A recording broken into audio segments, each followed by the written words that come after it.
Salut à toutes et à tous, je vous retrouve donc pour la fin de la première partie du cycle consacré au film de la Hammer, que je reprendrai donc après mon retour du festival de Jarramé, donc vers début février, on va dire, vers le 4 ou 5 février, peut-être un peu plus tard, je ne sais pas encore. Quoi qu'il en soit, ce soir, je vous présente quand même le 14e film de ce cycle, donc qui est un enchantement pour ma part, parce que j'adore pouvoir partager les films que bien sûr je considère comme des pépites, des bijoux du cinéma de genre, et en particulier les films de la Hammer. Et si ce soir je termine avec encore une fois un réalisateur qui me tient beaucoup à cœur en la personne de Terence Fisher, qu'on retrouve encore une fois donc à la réalisation de cette pépite satanique, on va dire, puisque nous allons parler du film Les Vierges de Satan, donc sorti en 1968, qui n'est pas, je dirais, le meilleur film de la Hammer, mais en tout cas qui est un des très bons films de la Hammer, pour ma part. Et bien sûr, donc je termine encore une fois avec une distribution qui ressemble tout à fait à ce que faisait habituellement donc Terence Fisher dans le choix de ses castings, puisqu'on retrouve ici donc Christopher Lee en priorité, et on retrouve Christopher Lee dans un rôle de gentil, ce qui le change un peu de ses rôles, on va dire, de méchant. Il a plus interprété des méchants que des gentils quand même dans les films de la Hammer. D'ailleurs, on le retrouvera dans un autre film que je présenterai à mon retour, où il joue cette fois-ci donc un méchant, mais sur la même thématique en fait je dirais d'une communauté satanique, une secte hein, pour dire les choses plus clairement. Alors, Les Vierges de Satan. Donc, pour revenir sur ce film, je vais donc vous présenter l'histoire, et ensuite on parlera un peu de la mise en scène, du côté, je dirais, du design artistique du film, parce que là il est très important. L'aspect gothique est très important également, puisqu'on se retrouve encore dans des lieux tout à fait gothiques, en tout cas qui prêtent donc à donner une image gothique au film, de par ses décors, de par son atmosphère, etc. Et je vais donc aussi vous parler peut-être de 2-3 anecdotes qui entourent le film. Alors, je vais quand même d'abord vous situer donc la distribution. Donc, on a bien sûr Christopher Lee, hein, qui est un des acteurs fétiches de Terence Fisher, parmi tous les films qu'il a pu réaliser pour la Hammer. Mais on a également donc l'acteur Charles Gray, hein, qui lui donc sera connu surtout pour le rôle qu'il avait obtenu dans le James Bond Les Diamants sont éternels en 71. Donc il tourne ce film juste avant le James Bond en fait. Et puis on retrouve Nick Carigi dans le rôle de celle donc qui va être l'objet des convoitises des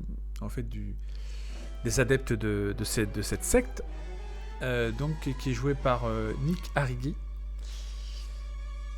Et puis vous avez également d'autres acteurs, alors peut-être moins connus, mais en tout cas qui sont quand même de bons second rôles, avec Léon Green, Patrick Mower, voilà, ou Sarah Lawson.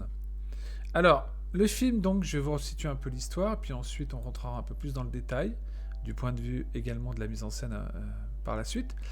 Ici, donc, juste le temps que je vous remette quand même quelques images du film, parce que c'est important de vous mettre dans l'ambiance de ce film, donc, qui encore une fois, donc maintenant aborde un thème tout à fait différent, puisque là j'ai parlé vraiment de films très différents les uns des autres, avec des thématiques du fantastique ou de l'épouvante vraiment très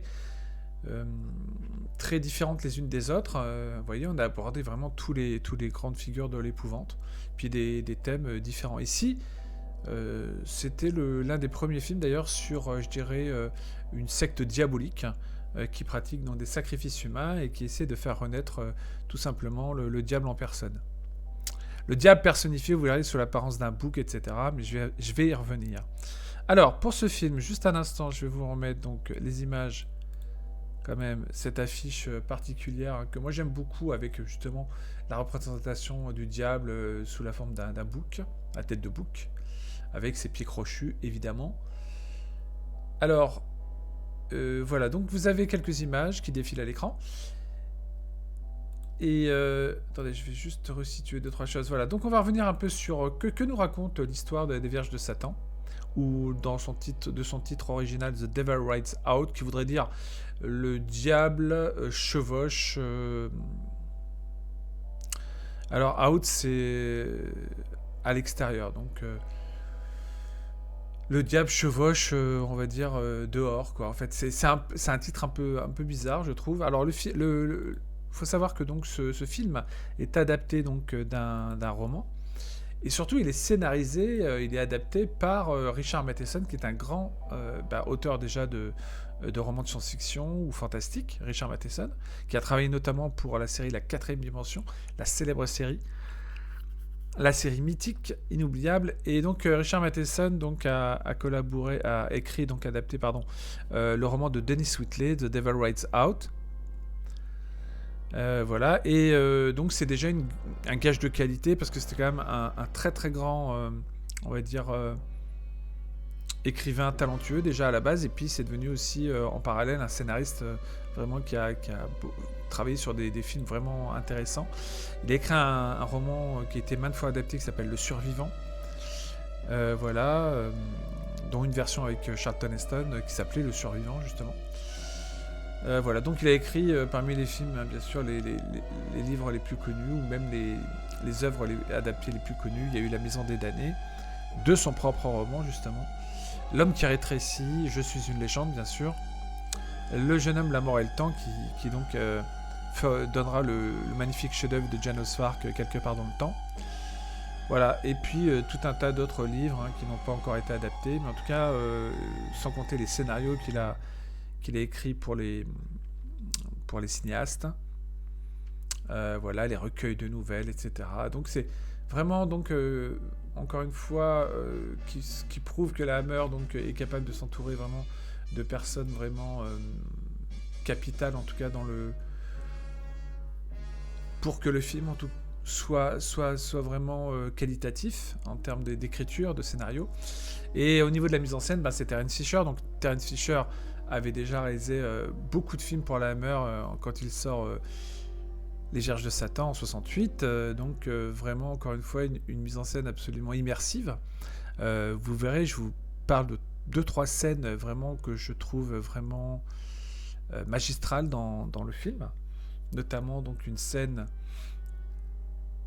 la scène d'arrivée, par exemple, dans le château, ou la scène la plus importante, qui est bien sûr la scène du cercle protecteur, où là, il y a un combat à mort entre le bien et le mal, orchestré par le personnage du gentil donc professeur que joue Christopher Lee. Alors, Christopher Lee...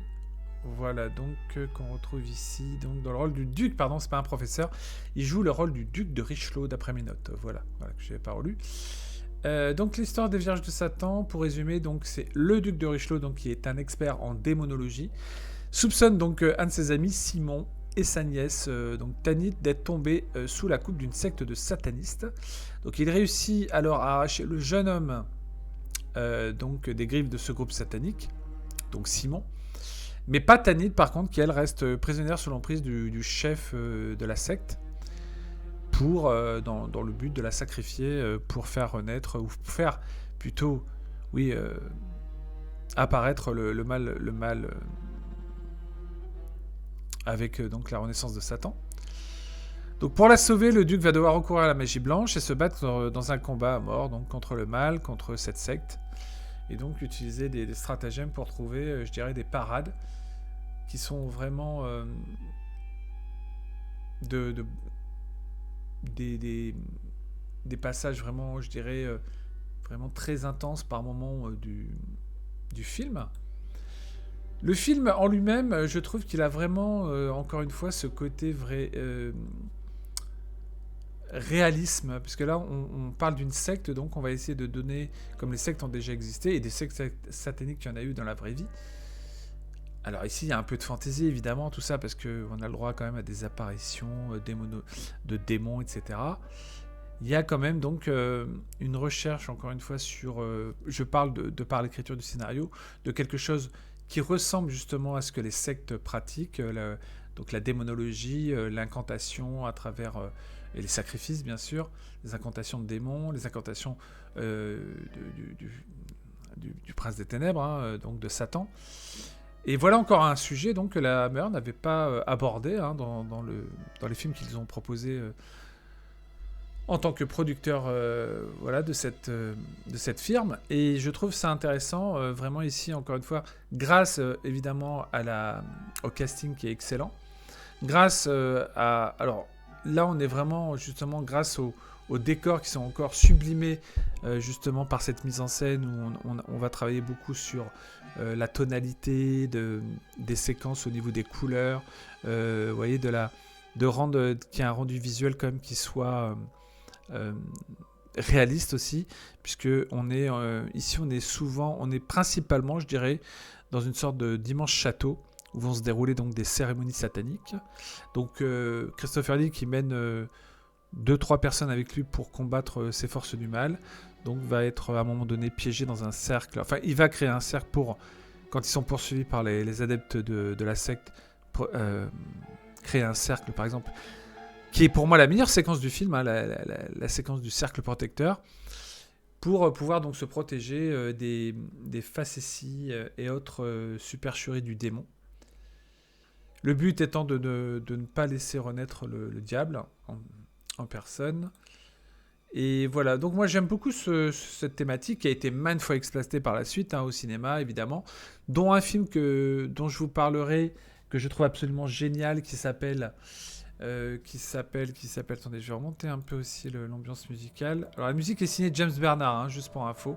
James Bernard, le spécialiste quand même de la Hammer au niveau bande sonore, qui a signé la plupart des musiques des films de Terence Fisher par exemple. Donc voilà, c'est pour moi encore une fois une bonne surprise. Pour moi, je dirais un classique parce que pareil, toujours cette optique de se renouveler dans le genre fantastique, dans cette recherche de l'épouvante, toujours avec, je dirais, l'ambiance gothique qui est vraiment prégnante ici dans ce film, de manière magistrale. Vous verrez, les décors sont sublimes, hein, vraiment, les couleurs sont incroyables.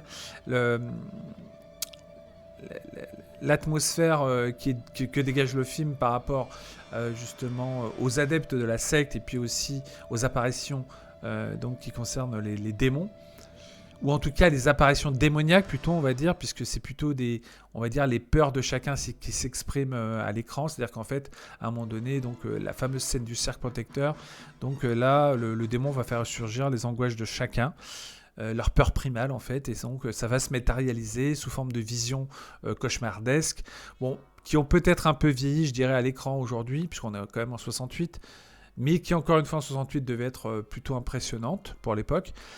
Mais il faut voir ça toujours avec un second degré, en se disant que, ma foi, ce qui est intéressant, c'est surtout le message donc sur, encore une fois, le danger des sectes, qui sont prêtes à tout, en tout cas, pour vous transformer, pour même, évidemment, vous éliminer si ça sert la cause de leur maître, c'est-à-dire le diable en personne. Voilà, je dirais que ce qui est intéressant, c'est de voir encore une fois dans l'écriture qu'il y a toujours ce suspense qui en fait s'intensifie, qui ne relâche pas la tension au cours du film. Christopher Lee, bien sûr, à l'écriture des personnages, qui est excellent avec donc dans cette prestation, cette fois-ci du côté donc du bon côté, du côté du bien. Charles Gray, qui lui est le chef de la secte satanique, qui s'en donne à cœur joie dans le rôle. Voilà, donc on parle aussi dans ce film de sciences occultes dans le scénario. Donc Terence Fisher, lui, c'est un habitué du genre, donc il a su concocter quand même un film de terreur plutôt réussi, avec un début très prenant, comme je l'ai dit, une suite qui est vraiment de bonne facture, parfois inégale par rapport à l'ambiance, mais toujours cette attention particulière, vraiment, je vous dis, c'est un livre d'images absolument splendide que vous voyez à l'écran, parce que le Technicolor de l'époque reflétait vraiment bien, je dirais, les couleurs de la peur, en fait, le rouge, le violet, etc. Et ici, on a beaucoup, encore une fois, de tons rouges et violets. qui donne donc un accent, et le noir bien sûr parfois, qui donne donc un accent justement lié aux adeptes du mal en fait. Voilà, c'est un ton aussi, je dirais plutôt inquiétant de manière générale, puisque il n'y a pas vraiment de moment pour, je dirais, il n'y a pas de moment calme où vraiment il y aura un zeste d'humour, quoi, ou un zeste d'apaisement. Il va y avoir vraiment à partir du moment où il pénètre, je dirais, dans le lieu où est prisonnière donc la nièce du duc, ça va être vraiment les forces du mal qui vont se déchaîner. Enfin, qui vont se déchaîner de manière progressive pour les stopper. Et puis Christopher Lee, qui lui donc est un expert en démonologie, connaît déjà les us et coutumes de cette secte pour pouvoir les contrer et essayer de les battre sur leur propre terrain.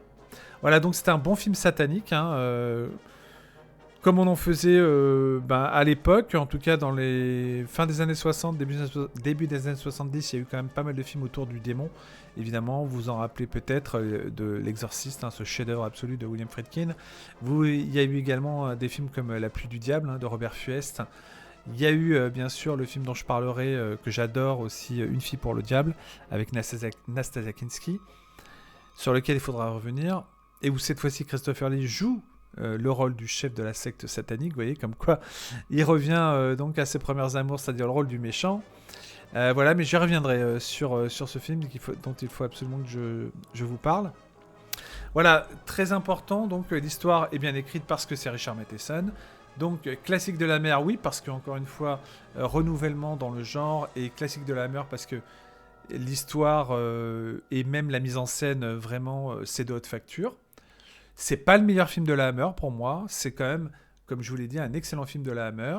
C'est pas un chef-d'œuvre, mais en tout cas, c'est un film qui est vraiment tout à fait louable dans la filmographie, je dirais, des grandes productions Hammer. Voilà, donc pour moi, quelques petits défauts, mais minimes, au niveau des effets spéciaux, qui ont un peu vieilli. Mais il ne faut pas oublier quand même que malgré ça, la réalisation elle reste tout à fait classe, dans un style vraiment gothique justement, dans un style aussi où on appuie sur l'importance justement de vous immerger, enfin de donner, je dirais, un côté immersif, notamment avec certaines scènes spécifiques entre justement la lutte entre le bien et le mal, donc la scène du cercle protecteur, la scène d'intro aussi pour, je dirais, se faufiler dans l'antre du mal, la scène finale, bien sûr, qui est je dirais, le combat face au démon, donc face à Satan, et puis je dirais aussi des scènes un peu plus angoissantes, où repose, je dirais, un mystère donc lié donc aux victimes du mal de ces sectes. Donc une réflexion, une réflexion intéressante vraiment, qui fait que le film se conclut peut-être pas de la meilleure manière possible, mais en tout cas d'une manière tout à fait, je dirais, on va dire qui passe. C'est pas la fin la plus spectaculaire que j'ai pu voir dans un film de la Hammer, mais c'est une fin qui est dans la logique même de ce qu'on a pu voir. C'est-à-dire qu'on se doute de cette fin plus ou moins, de ce combat entre le bien et le mal, bien évidemment, qui va sortir vainqueur, vous en doutez bien. Mais après, c'est la façon dont c'est fait. Et je vous dis, c'est surtout, encore une fois, l'imagerie qui est développée autour du film qui est vraiment magnifique, avec vraiment un travail sur, encore une fois, des décors dans cette résidence, dans ce manoir ou château, appelez-le comme vous voulez, mais en tout cas immense, et avec un tas de pièces différentes, qui donne vraiment toute l'importance aussi, je dirais, d'être attiré par le côté, je dirais, atmosphérique du film, de par ses décors, de par aussi la variété quand même je dirais, des travelling, parce qu'il y a beaucoup de mouvements de caméra dans ces Vierges de Satan. Voilà, donc un Christopher Lee charismatique à souhait, comme on adore. De toute façon, Christopher Lee, pour moi, ça reste un génie. Lui et Peter Cushing, ça reste vraiment pour moi les deux meilleurs acteurs du studio Hammer. Pour moi, ils sont irremplaçables en termes de rôle masculin. Pour moi, c'est les deux plus grands acteurs. Et En féminin, je dirais Barbara Shelley, hein. Si je me souviens de la deuxième que j'avais beaucoup aimée dans ces films, je vous la citerai. Mais en tout cas, voilà, des rôles féminins assez forts quand même. Voilà, ce qui fait aussi que grâce à un bon casting, un scénario quand même bien écrit par Richard Matheson, en tout cas qui reste, je dirais, intéressant à suivre pour qu'on s'intéresse un minimum à l'histoire, et ça c'est important pour que le film fonctionne. Donc pour moi il n'y a pas de problème, le film remplit le contrat aisément, c'est Vierge de Satan, pour vous importer dans un maelstrom de visions cauchemardesques par moment, pas tout le temps, mais en tout cas il y a vraiment ce côté, je dirais, les forces du bien contre les forces du mal, et donc de savoir comment les uns et les autres vont s'affronter. Qu'est-ce qu'ils vont faire aussi du côté de la secte satanique pour justement vous faire croire que donc ils vont changer le monde. Voilà, il y a des réflexions intéressantes dans le film, je trouve, par rapport à ça. Il y a vraiment une approche sur, je dirais, le domaine du satanisme, des sciences occultes, en fait, de ces gourous aussi qui vouent donc un culte à Satan. Voilà, moi je trouve que c'est un film plutôt efficace. Voilà, donc qui met simplement en scène donc une lutte, hein. Magie noire contre magie blanche, justement. Donc, comme j'ai dit, les sciences occultes à travers la magie noire et la magie blanche. Cette atmosphère plutôt inquiétante. Avec la plus belle scène du film, celle du cercle protecteur, avec un beau moment d'angoisse, avec qui voilà, donc fait défiler, on va dire, toutes les peurs des protagonistes. Et qui doivent les combattre par, je dirais, aussi leurs facultés psychiques, puisque ce sont un peu aussi des spécialistes en démonologie, enfin surtout le duc, hein, bien sûr, joué par Christopher Lee. Voilà, donc c'est un film qui aussi peut avertir du danger des sectes diaboliques. Voilà, et donc de se rappeler toujours, et ça le côté peut-être, on va dire, plus prévisible du scénario, que le bien en général finit par l'emporter sur le mal. Encore qu'il y a peut-être une dernière image à la fin du film, toute fin du film, qui laisse à supposer qu'on aurait pu avoir une suite à ce film, en fait, qui n'a jamais eu lieu finalement. Il n'y a jamais eu de suite à... Peut-être que la suite... mais c'est encore une autre histoire, c'est Une fille pour le diable. Mais voilà, donc c'est pas encore le dernier film de Terence Fisher, puisqu'il tournera encore 2 films pour la Hammer. Son dernier film à Terence Fisher pour la Hammer, c'est en 1974 avec Frankenstein et le monstre de l'enfer. Voilà, donc c'est un film sur le surnaturel. La Hammer ne l'avait pas fait, donc avec ses forces maléfiques, tout simplement. Voilà, donc l'éternel combat du bien entre le mal, sujet donc abordé ici par la Hammer. Et voilà, donc encore une fois, il fera plutôt fort avec ce film, avec beaucoup de sérieux quand même. Je vous dis, il y a très peu de scènes où vraiment les personnages vont, on va dire, souffler, peut-être développer un peu plus, je dirais, de... Enfin, le film est sérieux, mais c'est normal, hein, c'est pas un film où on est là pour s'amuser. Mais peut-être des scènes où on aurait pu avoir quelque chose de moins tendu, mais en tout cas là, c'est pas le but, mais moi ça me déplaît pas comme ça. Voilà, des effets spéciaux, des effets spéciaux peut-être un peu datés, mais qui ont encore un certain charme pour l'époque. Voilà, des séquences qui sont fantastiques aussi, avec le côté, je dirais, manipulation du démon envers les personnages, donc qui sont assez authentiques par rapport à certaines choses qui a pu se passer dans des vraies sectes, cette espèce d'investissement envers le corps d'un autre être humain par un démon pour le posséder. Voilà, donc c'est un film qui existe en Blu-ray et DVD, dans une excellente qualité d'image.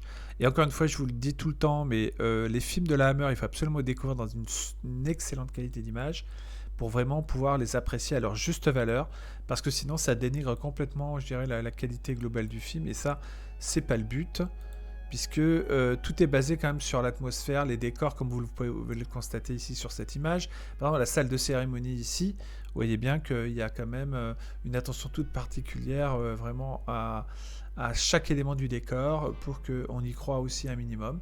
Donc ils sont 5 à combattre le mal, vous le voyez ici. Là, c'est la fille qu'on a vue sur la photo qui est allongée, c'est la nièce pardon, du duc, jouée par Christopher Lee. Ici, le chef de la secte satanique. Voilà, Charles Gray.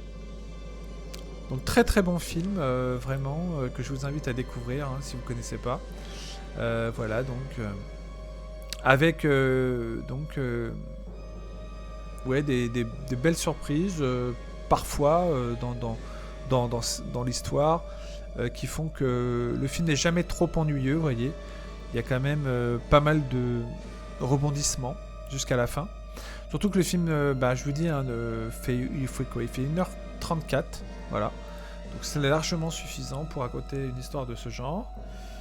Voilà, donc je vais terminer là-dessus en vous demandant bien écoutez, de mettre le petit pouce levé sur la vidéo, d'avoir la gentillesse, si vous le voulez bien, de suivre la chaîne, de regarder un peu les vidéos qui ont été faites jusqu'à maintenant, et que j'ai plaisir de vous partager. Et puis on se retrouve donc très bientôt pour la suite de ce cycle Hammer, qui se termine donc ce soir pour la première partie, qui reprendra, je vous dis, en février jusqu'à ce que j'ai épuisé en tout cas les films dont je voulais absolument parler dans ce cycle, et puis pour rendre hommage vraiment à cette immense firme unique en son genre, qui a eu un rival quand même de qualité, qui a été Amicus Productions aussi, puisqu'ils ont fait quand même des films aussi qui ressemblent beaucoup à ce qu'a fait la Hammer, quand même, justement dans la façon, dans la mise en scène, dans la façon de trouver, je dirais, cette ambiance gothique, les décors qui sont liés, etc. Mais qui n'est pas, je dirais, aussi... voilà, qui ne sont pas aussi forts quand même dans le choix, je dirais, des scénarios, dans l'écriture. Il y a des très bons films chez Amicus, attention. Hein, mais pour moi, il y en a plus chez la Hammer qui ont vraiment brillé. Il y a vraiment de plus grands classiques à la Hammer que dans le studio Amicus, qui tournait, comme je l'ai dit, vraiment des films d'épouvante style Hammer. Hein. On est vraiment dans la même veine. Mais il y a le petit supplément d'âme que la Hammer a et que Amicus n'avait pas sur vraiment la majorité des films, qui pour moi sont, je dirais, davantage pour certains, vraiment des films ratés, des films vraiment très moyens. Alors que dans la Hammer, je dirais qu'il n'y a quasiment aucun film qui est mauvais, quoi. Ou raté ou moyen. Pour moi, ils ont tous quelque chose de plus ou moins réussi quand même, à travers les histoires choisies, à travers justement le travail vraiment sur la mise en scène hyper soignée, la qualité aussi du casting à chaque fois. Bien que, attention, je précise que pas mal de ces acteurs aussi, comme Christopher Lee, comme Peter Cushing, ont tourné également en parallèle pour le studio Amicus. Ce qui fait qu'en fait, ils étaient, pour travailler, et puis même, ils pouvaient passer d'un studio à l'autre. Mais, quoi qu'il en soit, attention, Amicus reste quand même je dirais, le deuxième studio après la Hammer qui quand même qui a un beau catalogue. Pas autant que ceux de la Hammer, mais qui a quand même des petites pépites. Hein. Faut pas oublier. Et peut-être qu'un jour, j'aborderai donc vraiment le studio Amicus. Comme je l'ai dit, je rêve d'une émission pour vous pouvoir, avec des personnes qui connaissent bien la Hammer, ou même Amicus, pour pouvoir donc faire un live vraiment sur l'importance, l'influence du cinéma de genre fantastique, d'épouvante, du cinéma gothique aussi, à travers ces deux immenses studios, mais surtout la Hammer, bien sûr. Voilà, je vous remercie de m'avoir suivi pour cette dernière partie pour ce cycle Hammer, avant de vous retrouver en février pour la suite, bien sûr, de ce cycle. Fin de la première partie, hein, je précise, hein, parce que j'ai dit dernière partie, mais non, c'est juste la fin de la première partie. Et puis il ne me reste plus qu'à vous souhaiter donc une bonne fin de semaine, parce que moi je m'en vais vers les cimes de Gérardmer pour découvrir encore des films fantastiques d'aujourd'hui. Évidemment, ce ne sera pas, je pense, aussi bien que que ce qu'on faisait avant. Et j'ai toujours envie de le dire, de le préciser, parce que je trouve qu'avant, il y avait beaucoup plus de créativité, de richesse, de talent. Voilà, tout simplement. Et voilà, ce qui ne veut pas dire que tout était à jeter aujourd'hui, mais c'est très très rare de trouver vraiment des films qui s'enchaînent et qui sont des... Bah, comme pour la Hammer, des petits bijoux, quoi. Voilà. Enfin bref, ceci est une autre ceci est une autre histoire. Ceci fait partie d'autres décennies, je dirais, magiques du cinéma de genre. Et puis il ne me reste plus qu'à donc vous souhaiter une bonne fin de semaine. Et puis on se retrouve très bientôt pour donc la suite du cycle Hammer, on va dire vers le début février. Et d'ici là, je vous souhaite une bonne soirée. Bye bye. Ou une bonne journée. Bye.